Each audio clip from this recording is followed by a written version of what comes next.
14 তারিখের পরে না আর ঘরে থাকার কোনো অবস্থা ছিল না, মানে ঘরে থাকতেই পারছিলাম না।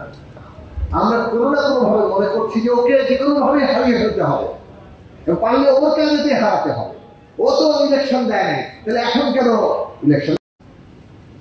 এখন সেই সম্ভাবনাকে আমরা কিভাবে ধারণ করবো এবং কিভাবে বাস্তব রূপ দিব, সেই সম্ভাবনা বাস্তবায়নের উপযোগী রাজনৈতিক শক্তি গড়ে তুলব, সেটা আমাদের সামনে একটা বড় চ্যালেঞ্জ।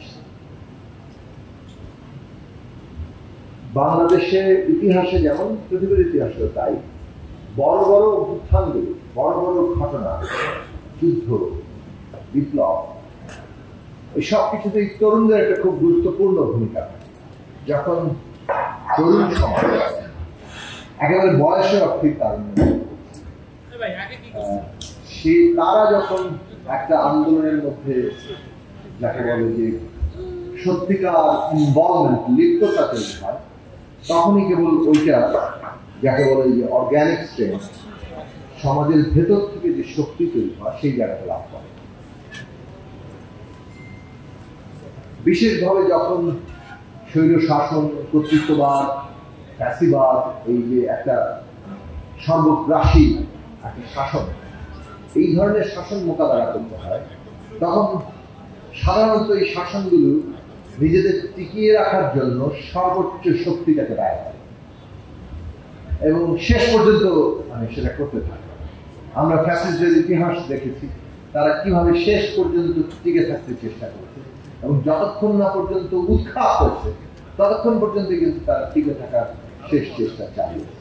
এবং সেটা করতে গিয়ে তারা যে ধরনের অত্যাচার তৈরি করে, যেইভাবে একটা বিভীষিকা সৃষ্টি করে, সেটা মোকাবেলা করার মতো এবং যে আত্মিক শক্তি, যে মানবিক শক্তির সৃষ্টি করতে হয়, যে একটা বন্ধন তৈরি করতে হয়, সেই বন্ধনটা যতক্ষণ না পর্যন্ত তরুণরা সেটা যুক্ত হচ্ছে, ততক্ষণ পর্যন্ত ওই সমাজের মধ্যে ওই বন্ধনটা সৃষ্টি হয় না। এইটা একেবারেই বলতে পারেন যে কোনো সমাজের ক্ষেত্রে খুব একটা প্রায় স্থায়ী সত্যের মতো।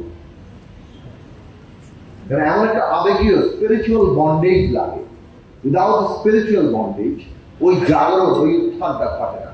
মনে হচ্ছে মাটি খুঁড়ে একটা জনগোষ্ঠী তার নিজে উত্থান হচ্ছে।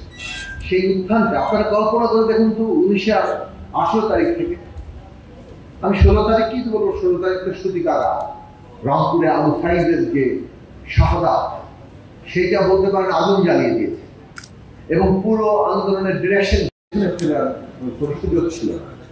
ফলে রাজনৈতিক নেতৃবৃন্দ যাই করুক না কেন, আজকে 25শে মার্চ এই কথা বলাই যায়, রাজনৈতিক নেতৃবৃন্দের ভূমিকাকে নিয়ে আপনার নানান পর্যায়ে আলোচনা করতে পারেন, কিন্তু জনগণ যে জায়গায় চলে গিয়েছিল, বাংলাদেশের স্বাধীনতা সংগ্রামকে ওই মুহূর্তে আর কোনো খাওয়ানোর উপায় ছিল না।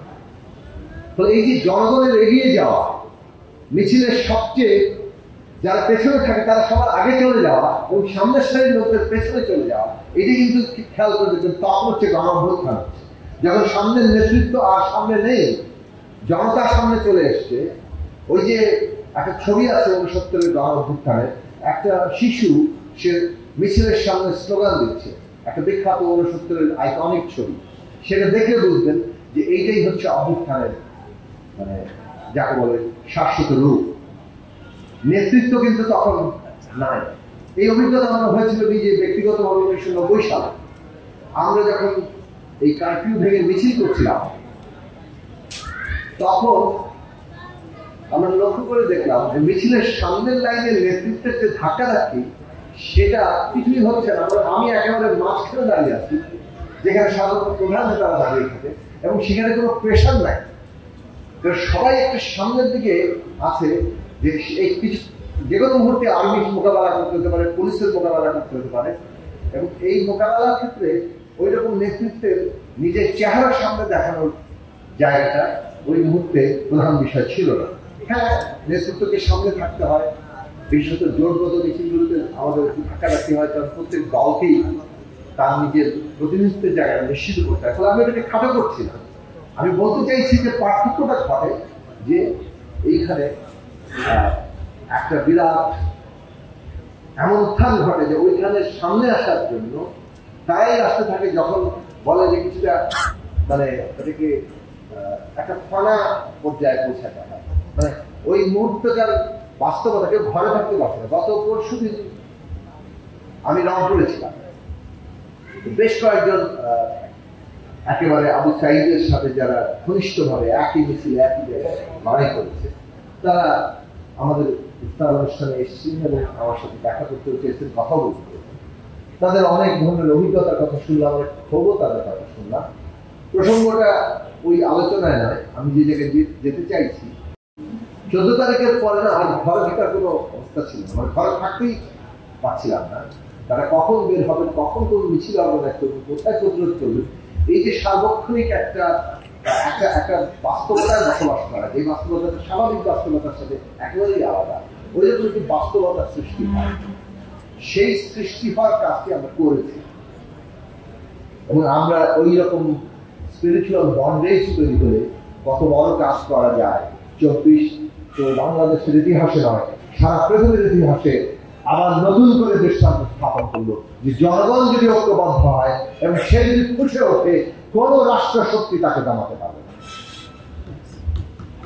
এটা জায়গা ইতিহাসের এই শিক্ষা নিয়ে বহুকাল ধরে আমরা ফ্যাসিস্ট হাসিনা সরকারকে বলে আসছিলাম যে আপনারা ইতিহাস থেকে শিক্ষা নিন। যদি ইতিহাসের শিক্ষা হচ্ছে কেউ শিক্ষা নেয় না, জর্মান দার্শনিক হেগেল বলেছিলেন যে ইতিহাসের সবচেয়ে বড় শিক্ষাটাই হচ্ছে যে ইতিহাস থেকে কেউ শিক্ষা নেয়।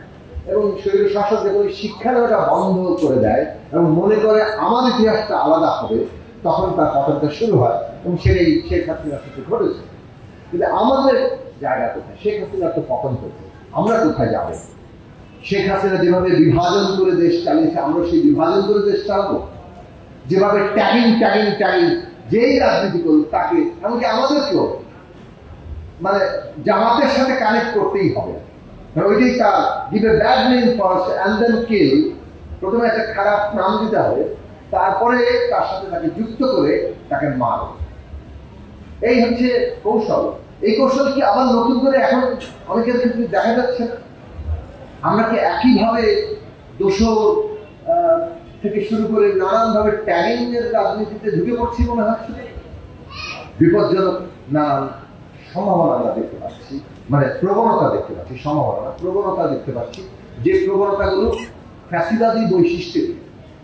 এখন এটা মনে রাখা দরকার যে আমরা যখন একটা কিছু বিরোধিতা করি, তখন কোনো না কোনো ভাবে যার বিরোধিতা করছি কিংবা সে যে দীর্ঘদিন ধরে আমার সামনে প্রতিপক্ষ হিসেবে আছে, শত্রু হিসেবে আছে, তার অনেক কিছু আমি নিজের মধ্যে আত্মীকরণ করি, ইন্টারনালাইজ করি। আর একটা ফ্যাসিস্ট সরকারের বিরোধিতা করতে করতে অনেকের মধ্যে ওই ফ্যাসিস্ট মানে কি বলে যে সরকারকে ফেলে দেওয়ার জন্য এমন অনেকগুলো টুলস ব্যবহারের প্রবণতা আমরা দেখেছি, যেগুলোকে আরেক দিক থেকে কাউন্টার পপুলিজম বলে। আমি জানি না আমার কথা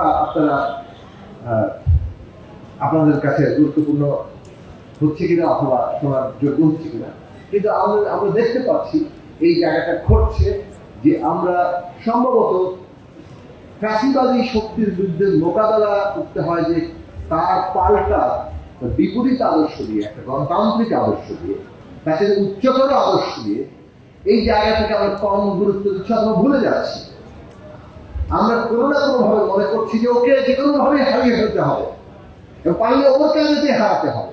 ও তো ইলেকশন দেয় নাই, তাহলে এখন কেন ইলেকশন? মানে আমি নট সেইং যে আওয়ামী লীগকে ইলেকশন দিতে হবে। আমি বলছি যে যুক্তির জায়গাগুলো যদি এইরকম দাঁড়ায়, তাহলে সম্ভবত আমরা নিজেদের জায়গাটা খুঁজে পাবো।